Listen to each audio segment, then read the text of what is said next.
स्वागत। आज आपण बनवणार आहोत करटुळ्याची भाजी।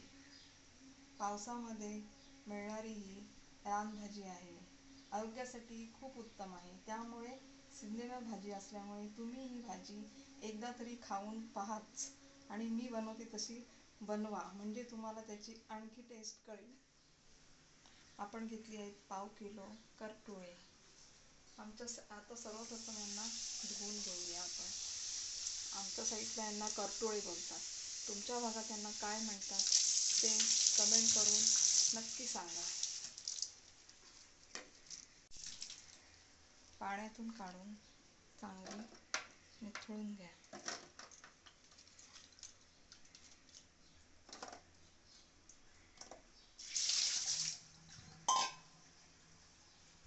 सर्वप्रथम ही भाजी आपण कापून घेऊया। ती कशा पद्धतीने कापायची ते तुम्हाला मी दाखवते।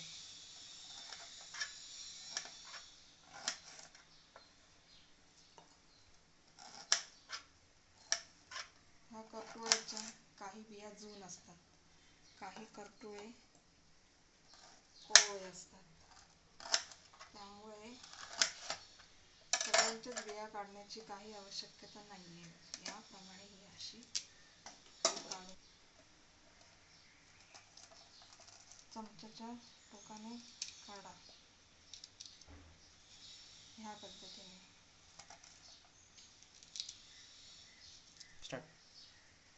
काही करटुळे असे जून नसतात, त्यांना अशा मोठ्या बिया असतात। काही करटुळे असे कोवळे असतात, त्यांची बी नाही काढली तरी चालेल। चमच्याच्या टोकाने असा बिया काढून घ्या।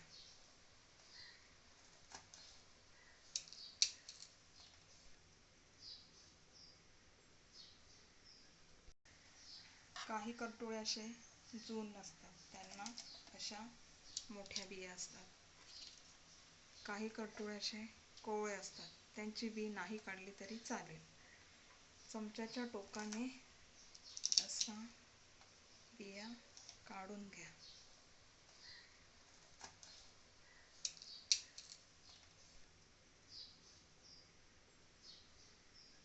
A few minutes later. ही भाजी कशी चिरून घ्यायची हे तुम्हाला मी दाखवते। अशी खूप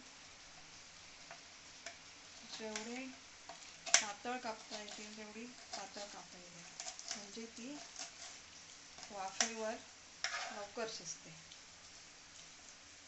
अशी सगळी कापून घ्या। पाव किलो करटुळ्यांसाठी 2 मोठे कांदे, 4 लसूणच्या मोठ्या पाकळ्या आणि चांगला भाजीला स्वाद येण्यासाठी कढीपत्ता।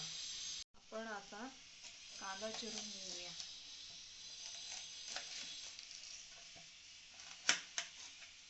बारीक कांदा चिरून घ्या।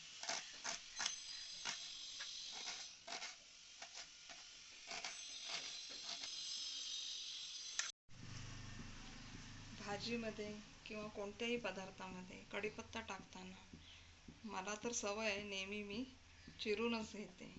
याचे कारण तुम्हाला मी सांगते। कढीपत्ता हा आरोग्यासाठी चांगला असतो।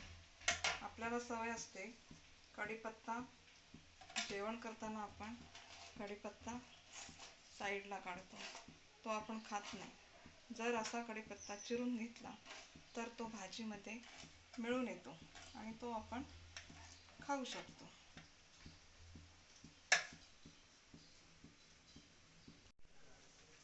बारीक चिरून घेतलेली करटुळे, 2 मोठे कांदे बारीक चिरून घेतलेले। ह्या वाटीप्रमाणे ह्या कांद्याचं प्रमाण 1.5 वाटी आहे। लसणाच्या मोठ्या 4 पाकळ्या टेचून घेतलेल्या, कढीपत्त्याची पाने कापून घेतलेली, पाव टीस्पून जिरे, पाव टीस्पून राई, पाव टीस्पून हळद, मीठ चवीनुसार। पण 2 मोठे कांदे आणि पाव किलो करटुळ्याची भाजी ह्यासाठी मी अर्धा टीस्पून मीठ घेतले आहे। तुम्ही तुमच्या आवश्यकतेनुसार मीठ वापरू शकता। 1 टीस्पून मसाला, घरगुती मसाला आहे, त्यामुळे तुम्ही तुमच्या आवश्यकतेनुसार जसे तिखट हवे तसे तुम्ही वापरू शकता.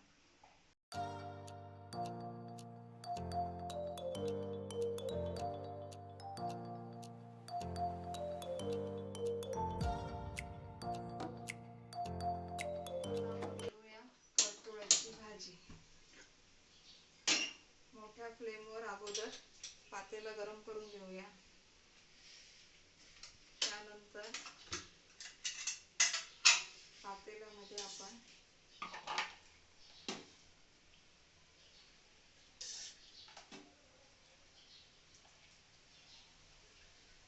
अडीच पळी तेल टाकूया. करटुळे आणि 2 मोठे कांदे यासाठी 2.5 पळी तेल पुरेसे आहे.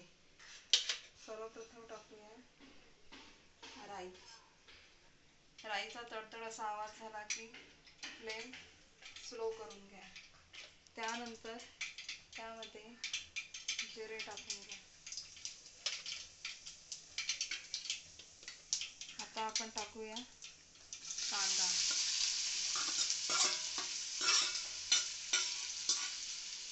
कांदा चांगला परतून घेऊया.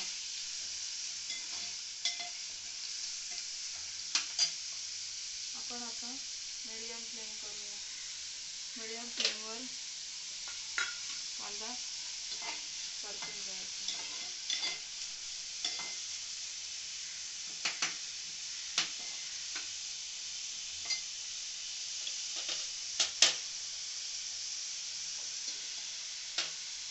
कांदा पटकन परतण्यासाठी जे आपण अर्धा टीस्पून मीठ वापरलेले आहे त्यातले थोडं चमच्याच्या टोकावर येईल असं थोडं मीठ घालून घेऊया. त्यामुळे कांदा पटकन शिजतो.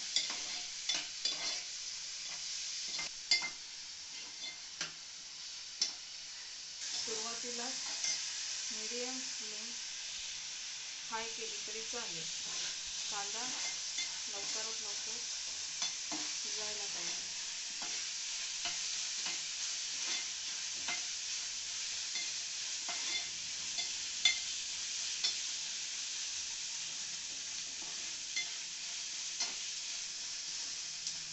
कांदा 1% शिजायला आला की फ्लेम स्लो करा.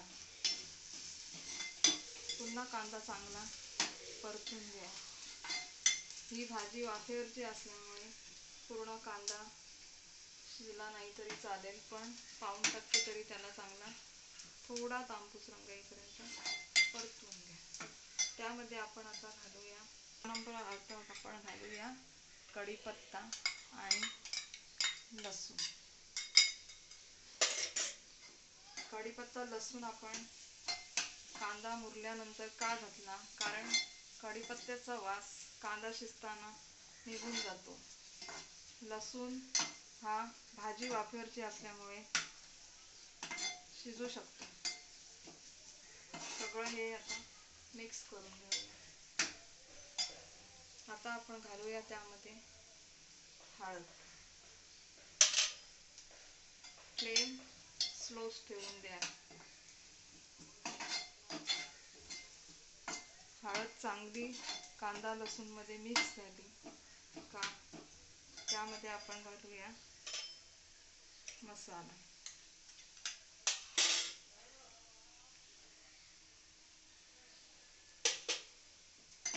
मसाला किंवा ही भाजी मिरचीत सुद्धा छान होते. त्यावेळेला मसाला वापरायचा नाही, फक्त हळद वापरायची. मिरची आवश्यकतेनुसार तुम्ही घेऊ शकता. आता आपण त्यात घालूया बारीक चिरलेली करटुळे. थोडी करटुळे अशी घालून चांगलं एकत्र करून घ्यायचं. आपण घालूया सर्व करटुळे. आता ही भाजी सर्व एकत्र करून घ्या. फ्लेम स्लो ठेवायची आहे. अजिबात फ्लेम मोठी करायची नाही, नाहीतर भाजी करपू शकते. एकत्र करून झाले की आपण त्यामध्ये घालूया चवीनुसार मीठ.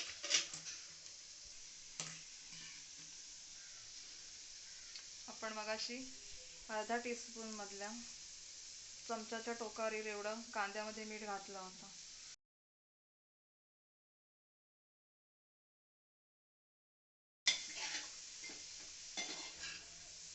भाजी वाफेवर द्यायच्या अगोदरच मीठ घालून घ्या, त्यामुळे भाजीला स्वाद चांगला येतो आणि भाजीची चव छान लागते.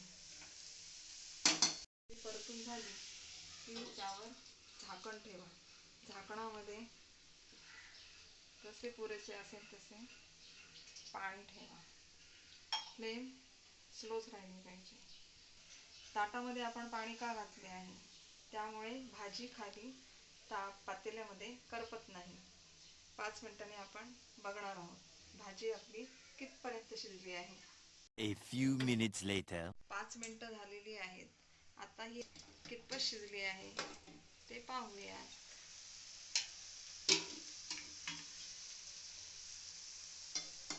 चांगली परतून घ्या. हे बघा, पाणी झाकणात ठेवल्यामुळे अजिबात भाजी लागलेली नाहीये, मसाला करपलेला नाही. अशी चांगली नंतर हाय फ्लेम करून भाजी पुन्हा परतून घ्या.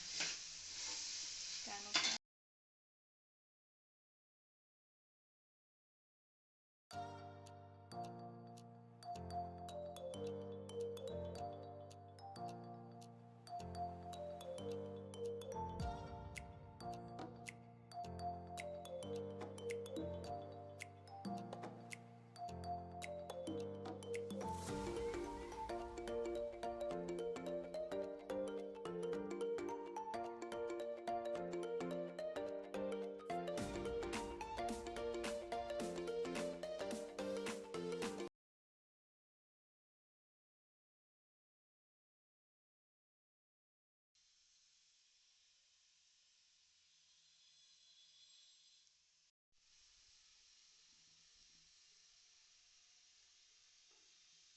मिनिटानंतर पाहून घ्या कशी झाली आहे.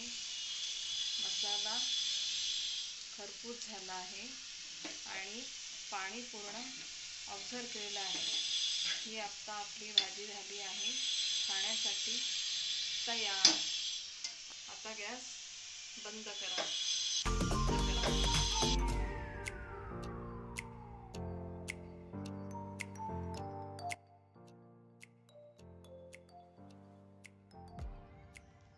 अशाच नवनवीन स्वादिष्ट रेसिपी टिप्स पाहण्यासाठी सुगरण अलिबागची या चॅनलला सबस्क्राईब करा, लाईक करा, कमेंट करा आणि शेअर करायला विसरू नका.